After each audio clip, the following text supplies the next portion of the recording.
Video আইসি OC একের পর এক বদলি হচ্ছেন। বিজেপি ও নির্বাচন কমিশন ভাবে এরা মমতা বন্দ্যোপাধ্যায়ের লোক, তাই এদের সরালে মানুষ বিজেপিকে ভোট দেবে। দিনহাটায় সিআরপিএফ এর গাড়ি নিয়ে আসা হয়েছে সাধারণ মানুষকে ভয় দেখানোর জন্য, এমনটাই অভিযোগ করেছেন তৃণমূল কংগ্রেসের লোকসভার সাংসদ জগদীশ বর্মা বসুনিয়া। তৃণমূল সাংসদের অভিযোগ, ভোটের আগে এলাকার মানুষকে আতঙ্কিত করার চেষ্টা করছে নির্বাচন কমিশন ও বিজেপি।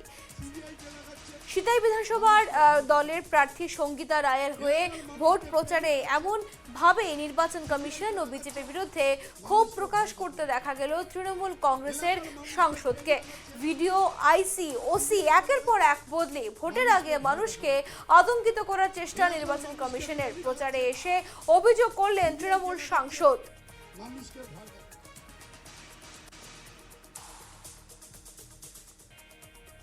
ওরা নির্বাচন কমিশন যাদেরকে বসাচ্ছে দায়িত্বে ভরসা পাচ্ছে না, বিশ্বাস করতে পারছে না। মানে ওরা চাইছে যে এমন লোককে বসাবো যিনি নির্বাচন কমিশন বা বিজেপির কথায় উঠবে বসবে, যাকে বসাচ্ছে তাকে আবার দুদিন পরে সরাই দিচ্ছে। এই যে নিজের প্রতি আত্মবিশ্বাস নির্বাচন কমিশনের নেই, বাংলার মানুষকে এটা বুঝতে বাকি থাকে না যে নির্বাচন কমিশন চক্রান্ত করে বাংলার ভোটাধিকার যেমন কেড়ে নিয়েছে, তেমনি ভোটের সময় মানুষের মধ্যে একটা আতঙ্ক তৈরি করার একটা পরিকল্পনা নির্বাচন কমিশন এবং বিজেপি। তো উমরা দেখি নেক্সে সিতাই বিধানসভার খালি নয়, গোটায় পশ্চিম বাংলার মানুষ উমার এই অত্যাচারে তিতিবিরক্ত হয়া উমা কুকুরি ফেলার সিদ্ধান্ত নিয়ে নিছে। খালি 23শে এপ্রিলের অপেক্ষায় নয়, উমরা মন বাঁধি ফেলাইছে যে অলরেডি ধরি না ও অন্তর থেকে ভোট দান করি ফেলাইছে, তৃণমূল সরকার উৎখাত করি ফেলছে। ওরা নির্বাচন কমিশন এই নিয়ে আমাদের প্রতিনিধি প্রবীর কুণ্ডু রয়েছে। প্রবীর, জানতে চাইবো যে তৃণমূলের সংসদের একটা অভিযোগ রয়েছে, ভোটের আগে এলাকার মানুষকে আতঙ্কিত করার চেষ্টা করছে নির্বাচন কমিশন, তো কি জানতে পারছো তা নিয়ে? একেবারে দেখো, মূলত তৃণমূল কংগ্রেসের সাংসদ জগদীশ বর্মা বসুনিয়া তিনি সঙ্গীতা রায়ের হয়ে প্রচারে নেমেছিলেন সিতাই বিধানসভা, এবং সেই প্রচারেই দেখা গেছে যে তিনি বক্তব্য রাখতে গিয়ে তিনি নির্বাচন কমিশনের বিরুদ্ধে রীতিমতো ক্ষোভ উগরে দেন, এবং তার অভিযোগ যে নির্বাচনের আগে একেবারে আইসি ওসি বিডিওদের বদলি করে দিচ্ছে নির্বাচন কমিশন এবং বিজেপি।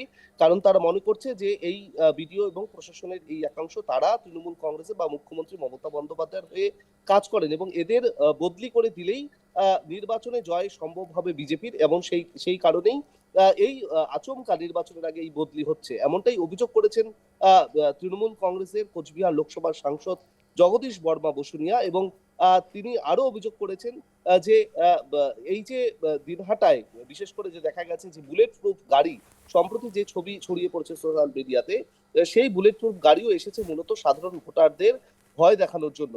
এবং কি এই অভিযোগ তুলে নির্বাচন কমিশনের বিরুদ্ধে একাধিক অভিযোগ তুলেছেন তৃণমূল কংগ্রেসের সাংসদ, লোকসভার সাংসদ জগদীশ বর্মা বসুনিয়া, এবং রীতিমতো তিনি ক্ষোভ প্রকাশ করেছেন নির্বাচন কমিশন এবং বিজেপির বিরুদ্ধে। এবং তৃণমূল কংগ্রেসই রাজ্যে ক্ষমতায় আসবে এবং কোচবিহারের 9টি আসনে তৃণমূল কংগ্রেসের জয় হবে, এমনই দাবি করেছেন তৃণমূল কংগ্রেসের সাংসদ। অন্যদিকে বিজেপির যিনি সিতাই বিধানসভার যিনি প্রার্থী আশুতোষ বর্মা, তিনি দাবি করেছেন যে তৃণমূল কংগ্রেস কোচবিহারের এবার তৃণমূল কংগ্রেসের একাধিক আসন হাতছাড়া হতে চলেছে, এবং সে কারণেই এবং নির্বাচনে হারার জেরেই সেই হয়ে তৃণমূল কংগ্রেস এই ধরনের মন্তব্য করেছে। তবে বিধানসভা নির্বাচনের আগে ইতিমধ্যে সিতাই বিধানসভায় তৃণমূল কংগ্রেস এবং বিজেপি তারা জোরদার প্রচার চালিয়ে যাচ্ছে, এবং দুপক্ষই দেখা যাচ্ছে একে অপরকে দুষছে, এবং যতই নির্বাচন এগিয়ে আসছে ততই রাজনৈতিক উত্তাপ ক্রমশ বেড়ে চলেছে কোচবিহার জুড়ে। একেবারে নজর থাকবে সেদিকে। আপাতত ধন্যবাদ তোমাকে প্রবীর।